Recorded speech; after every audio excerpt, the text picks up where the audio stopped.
His siblings sacrificed their education for him to complete school with the hope of securing a job to cater for the family. But after completion, he explored many opportunities to get a job without success. Now, this is the story of 30-year-old Oscar Karikari, a university graduate who has been unemployed for 3 years. In Joy News' latest documentary titled Job for the Boys, Joy Prime's Emmanuel Jivanu has been engaging Oscar and other youth struggling to keep body and soul together.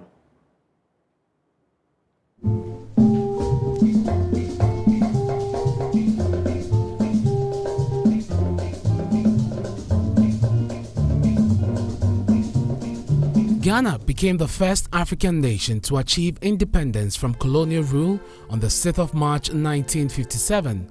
There was much jubilation and hope that it would pioneer the way toward rapid growth and development for Africa as a continent. Freedom! Freedom! Freedom! During this period, Ghana had a relatively good education system and a strong economy with foreign reserves of about $481 million and a gross domestic product (GDP) at par with those of Malaysia and South Korea. Ghana, like Malaysia, Singapore and South Korea, should have tapped into its rich resources to sustain economic development. But in the mid-1970s, Ghana's economy saw the beginning of significant deterioration, such that by the early 1980s, GDP had reached its lowest in the history of Ghana's post-independence. This systemic worsening of the economy led to a significant fall in living standards and high levels of unemployment, especially among the youth. Our governments have always been aware that young people need to be supported in employment. And so programs on youth employment go back as far as Nkrumah's administration. He had programs that combined both economic and social issues for young people. He had the Young Farmers League, for instance, the Young Pioneers. These were also political, associations as well. But they all showed evidence that we needed to pay attention to young people and to make sure that they were in the right positions in society.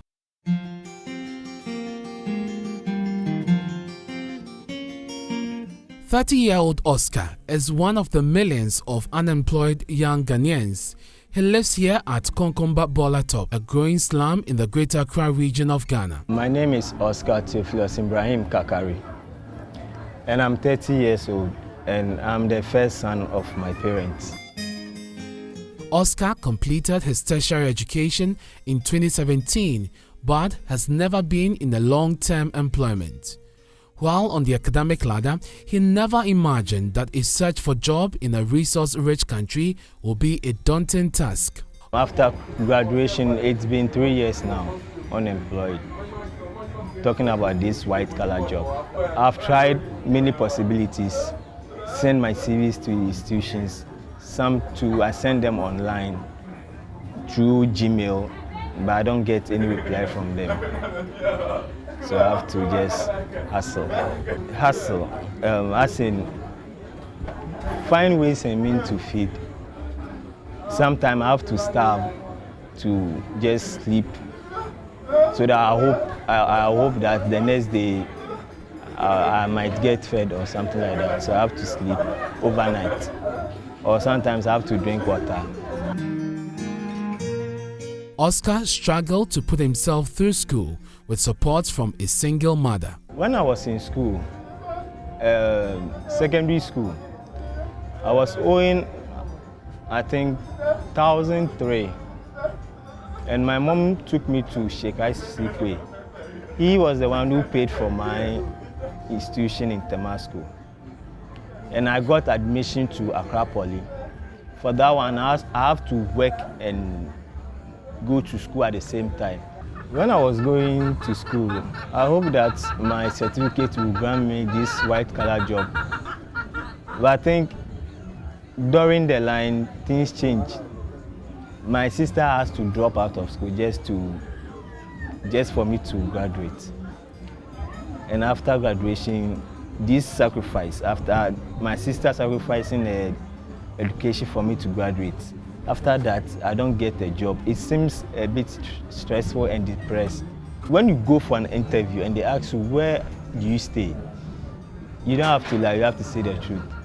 And when you tell them you are from Konkoma, Bolato, they have this bad perception that you're a bad boy. And in so doing, you don't get much youth to be employed. There are so many youth in these ghettos that are very smart. And they have qualification, but due to some small circumstances, this is where life has brought them. The truth is, the country's economy simply cannot absorb him and millions of other graduates. He is pushed to the edge of society to slum it hard in this shanty town.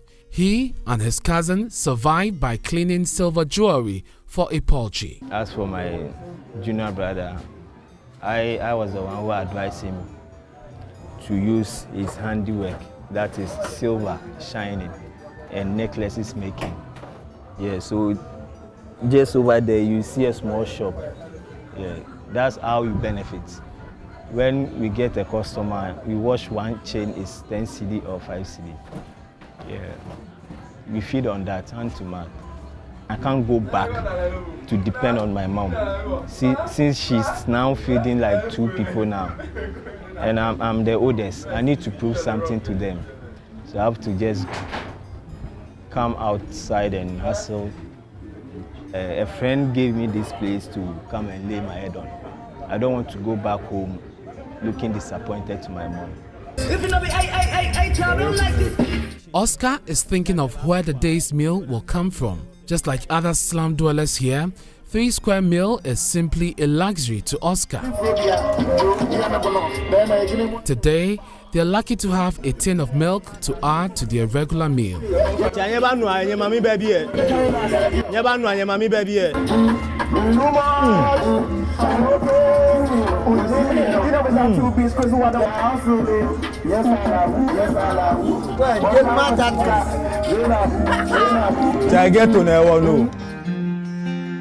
Statistics revealed from the labor force survey conducted by the Ghana Statistical Service in 2015 and launched in 2017 indicate that the rate of unemployment as at the end of 2015 is pegged at 11.9% of the labor force. It shows that whilst 25.9% of the unemployed are youth, about 11.7% of the employed population are underemployed. Unemployment remains a global issue confronting both developed and developing countries. Unemployment has been found to be closely related to the lack of adequate education. Sadiq Adams is a broadcast journalist and a youth development advocate. His reporting career has allowed him the opportunity to observe with great concern the worrying trend of rural-urban migration and youth unemployment. You cannot have an education system that constantly produces graduates who come to sister home for 15 years and their expertise are going waste. You cannot continue to have over 60% of your labor force, going about and wandering and not knowing exactly what to do to put food on their tables.